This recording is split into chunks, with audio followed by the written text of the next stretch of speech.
Class 3 wings revision lesson activity 7 tick the correct answer, সঠিক উত্তরে tick দাও।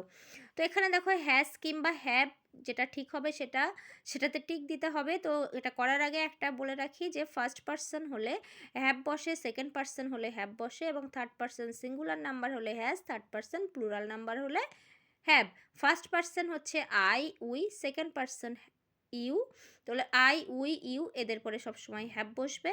আর third person বাদ বাকি সব যদি সিঙ্গুলার নাম্বার হয় হ্যাজ, প্লুরাল নাম্বার হলে হ্যাভ। সেই হিসাবে বাটারফ্লাই হ্যাজ কালারফুল উইংস, একটি প্রজাপতির আছে রঙিন ডানা, প্রজাপতি third person singular number. Parrots have green feathers, টিয়া পাখিদের আছে সবুজ পালক, টিয়া পাখিরা, এটা হচ্ছে third person plural number. Nonte has a cat, নন্টের আছে একটি বিড়াল, Nonte third person singular number.